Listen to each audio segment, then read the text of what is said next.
Just another brother with another humble question. Just another brother with another humble question.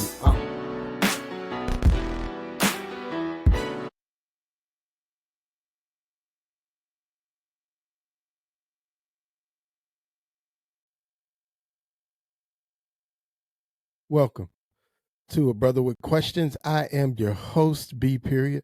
Man, I appreciate you for joining me. We're going to dive in today, and we're going to watch this and react to this video from Roland Martin. We don't always agree on everything politically, but on this particular topic, we are lock and step here. But before I go in here, let me not forget to ask you to like and subscribe to the channel. Make sure you hit that little notification button too, so when the videos come out, you will get notified. We are out every Monday and Thursday. How did I forget that? We're out every Monday and Thursday with new content, man. But we're gonna dive right in, having a conversation about equity. Here we go. So if Castanet came to fan base and he got off Twitch, he can make more money than he making at Twitch than he make with you. He can make more money with you than he making at Twitch.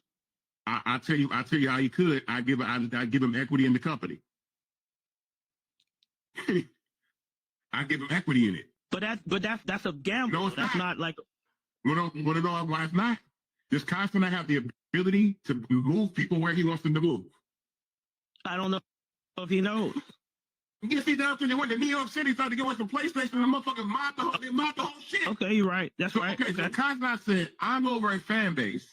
I'm going to fan base, but he owns part of the company. Fan base goes from 600,000 plus users to 1 million users in like 24 hours. That means the fan base becomes $1 billion company. Now, the same people that invested in all them companies, ripping all of their failed, look at me like, oh shit, we got to go get $100 million because he's about to blow up. It's like I always but that's you. But I'm saying yes, you. So how do we get Castanet that money though? That's what I'm saying. How do because they'll have equity. Yeah, because they'll have equity in the company. But equity. Equity.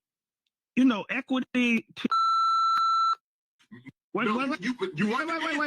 I'm just trying to tell you, equity to don't sound like money in the hand, right? Just like Magic Johnson, they offered Magic Johnson equity in Nike, and he signed to Converse, but he's a guy from Detroit.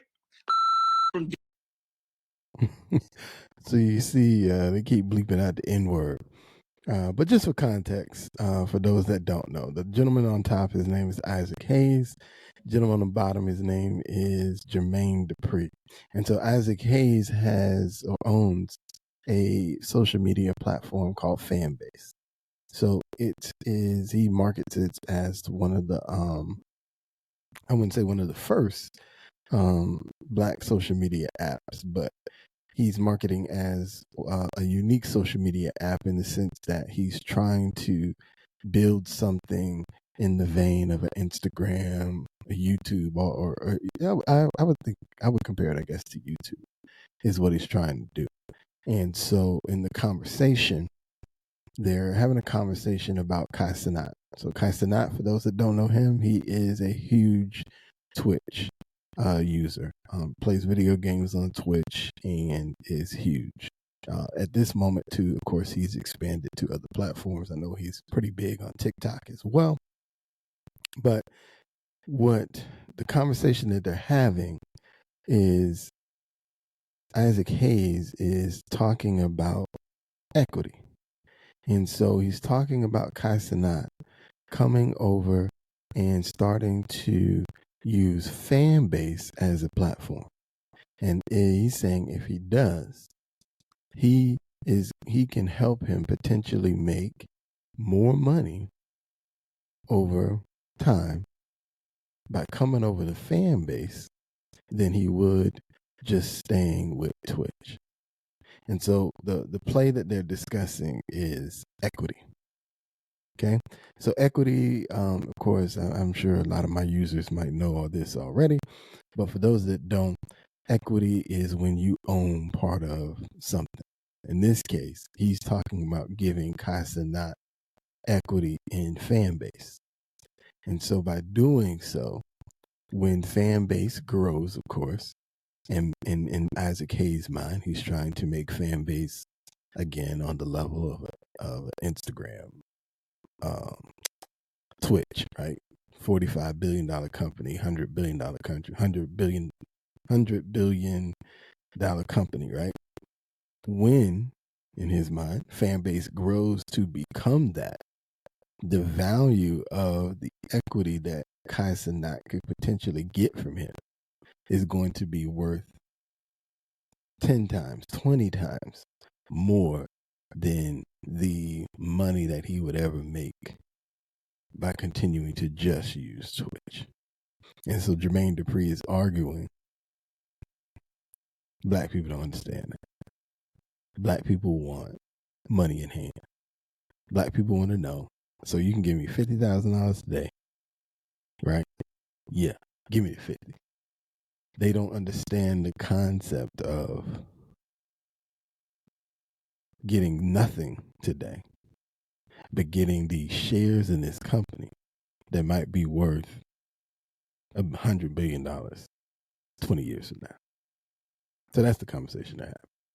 Detroit that didn't understand the word equity. So that's all I'm saying. My phone going crazy. We're going to do this later on. All right. But I'm just saying, all right, so this is the conversation Jermaine Dupri was referencing about Magic Johnson. Watch this. Winning the national championship, and 3 companies came in: Converse, Adidas, and Nike. Nike was just a year or 2 old. Converse offered me the most money. So, you know, when you grow up broke, you take the money. Phil Knight came in and said, hey, I can't offer you the same type of money, but I can offer you stock. Wasn't trying to hear that then. I wasn't trying. I wasn't trying to hear that then. And I didn't know nothing about it. And my family didn't come from money. Yeah. See, that's one thing that hurt us sometimes. When you don't come from money, you don't know. I didn't even know what stocks was at that time. So I passed on the stocks. So he's going to go on and finish this story. But as he says, Phil Knight, owner of Nike at the time, offered him stock. He tells the story, the stock was worth about 17 cents a share at that time. Had he taken that stock deal, today Magic Johnson would own $5 billion in Nike stock. But to Jermaine Dupri's point, brothers don't understand stock. Brothers want to know how much cash you're gonna give me today. And so Converse brought that back. And so the young Magic at the time knew what a bag was. He knew what, I don't know what he never says how much they offer, but whatever it was, he knew how much that was because he could touch it, he could feel it. And so as a result, he took the bag and not the stock. And now, I mean, Magic is doing all right? Magic is, I believe Magic is worth about $1 billion now, but imagine had he had that Nike stock, which alone would have been worth $5 billion. Imagine where he could be.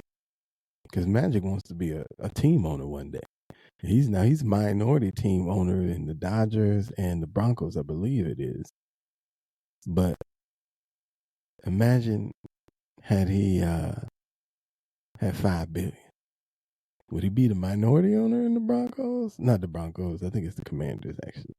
Would he be the minority owner? And the minority owner in the Dodgers? Or would Magic be the majority owner? I'm just saying. Equity. That's the conversation, man. So Roland's going to continue this conversation with Isaac Hayes, the owner of Fanbase. So we're going to skip to that real quick. Doggone well. Magic still like, damn, I wish I had that $5.2 billion. Isaac Hayes III joins us right now. He's the founder of Fanbase. And Isaac, Magic just sat there and said, when you don't know, that's what makes it worse. The reality is the brother who you were talking about and cats today they know it's all around. Everybody is talking about it, but the reality is a lot of us want to go for that quick money in our hand, not realizing that if they are paying you X, they making 4, 5, 6, 10, 20 times more money, you making them rich. So paying attention to just like sports contracts, right? So right now in the NBA, when you get those max contracts, you have to hit certain incentives, but a lot of them are getting ready to do that now. And so Jaylen Brown and the Boston Celtics was one of the first. And so he signed a deal, 5 years, I think it's about $350 million. So over 5 years, that works out to be about, what is that? About $60 million a year, I believe it is. Yeah. So that's what they're paying one player. Now the Boston Celtics are about to pay another player a similar amount. So 2 players on the team over the next 5 to 6 years are going to be paid over $700 million for 2 people. 2 people on the team are going to make $60-something million a year. So if the owner can afford to pay $120 million for 2 people, right? And we're talking a team of about 15. So 2 of the 15 are going to make 120. How much is he making to pay 2 people $120 million a year? That's what he's talking about, man. Because I don't pay 2 people $120 million a year if I'm not making a few $1 billion a year. So, yes, it's amazing that they make that kind of money. But for me, I'm always going to be more impressed with the owner. Because the owner is paying 2 people over $100 million and not batting an eye. Because he already know. My bag going to be way bigger than that. the young brother you're talking about, he's huge on Twitch. How much is Twitch valued at? Twitch is valued at $45 billion. Whoa, hold up. This young brother is one of the biggest folks on Twitch, but Twitch is valued at 45 billion? 45 billion. And I guarantee you this brother ain't worth 450 million. He'll get there. I think he'll get there, but he has to make the type of moves that I'm offering. He's going to have to do those type of deals. Something interesting. Somebody pointed out something interesting to me today about equity, in that there's another streamer, this kid named Aiden Ross. He's on a platform called Kick, and Kick gave him equity in the platform. He's white. He's a streamer. He has equity in Kick. Kai Cenat is on Twitch, which was already acquired by Amazon, but he's making a lot of money and he has a very good split on the revenue that he brings in, but he doesn't have equity. And that is my point in introducing the conversation of equity, even with fan base raising capital. So let's be clear. Even the round that we're raising on Start Engine, everybody that invests in fan base is getting equity. So equity is the word of the day, whether it is offered in exchange for services and consulting for somebody that has a massive following like Kai Cenat, or whether anybody watching this program right now invests in fan base, you're having equity and ownership in a company, right? And so as time progresses, these companies grow in value. They reach enormous amounts of billion-dollar valuations in social media. Facebook is worth $2.2 trillion with a T, right? And so imagine, like I said, someone like Magic having that experience with 45 years of Nike stock going from 17 cents a share to about $100 a share and being worth $5 billion. right now with Fanbase, equity is right now our shares are $665 a share, and we are valued at $160 million. But let's hypothesize again that Fanbase becomes worth $160 billion, which is half the value of Instagram, half the value of TikTok, and not even a tenth of the value of Facebook. That's still 1,000x return on your investment. So if you put in.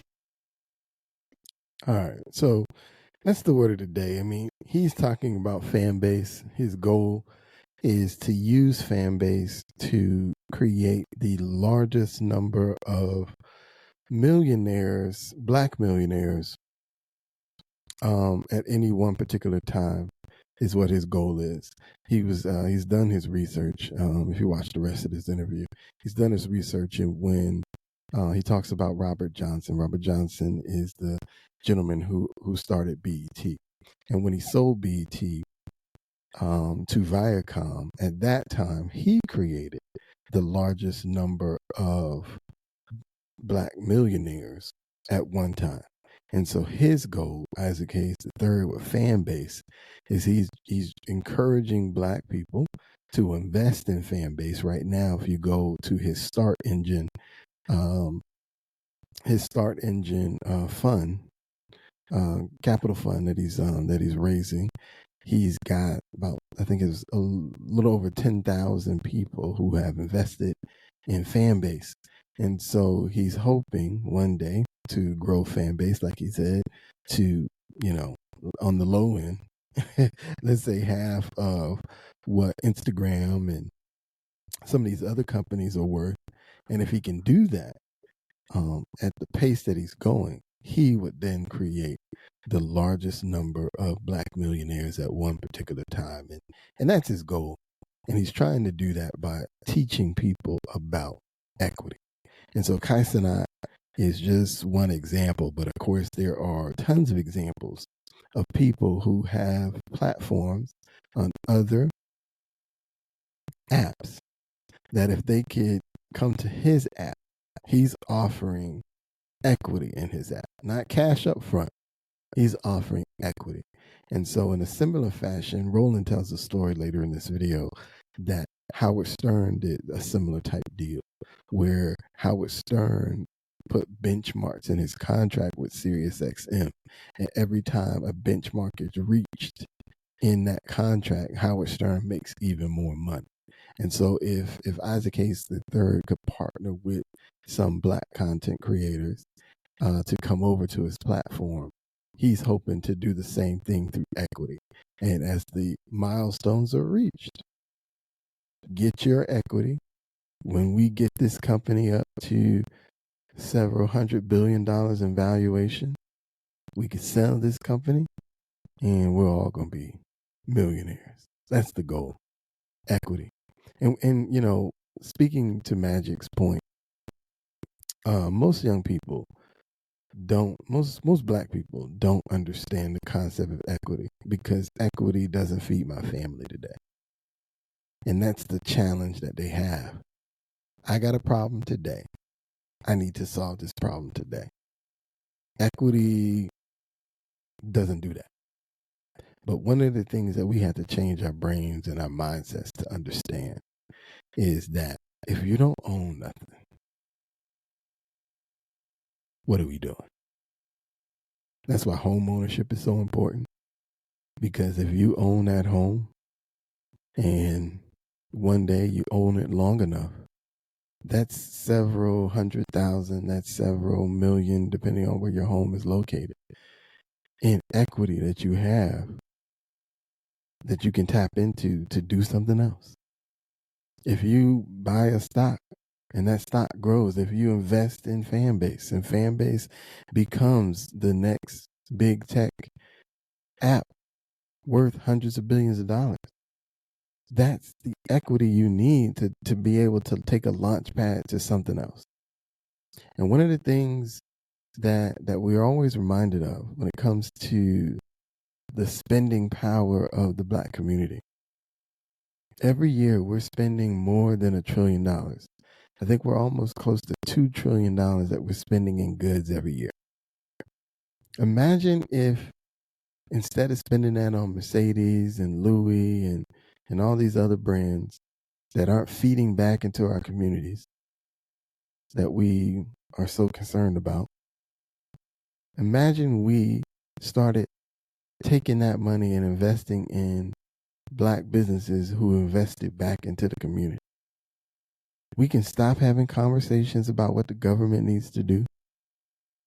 We can stop having conversations about if Democrats are better for Black people or Republicans are better for Black people. And we can start having conversations about how we're changing our own communities. And we can really get down to the business of forcing people to vote in the manner that we want, not because we're shedding tears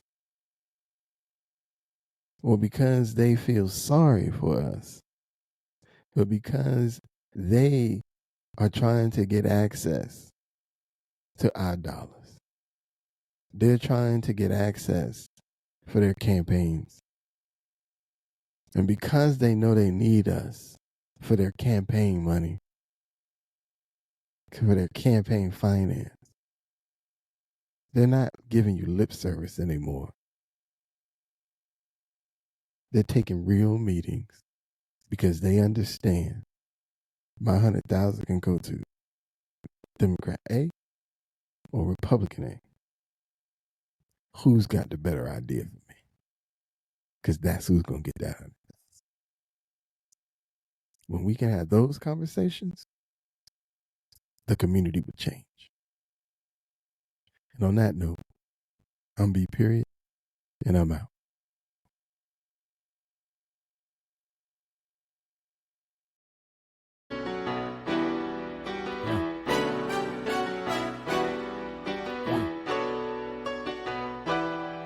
Yeah.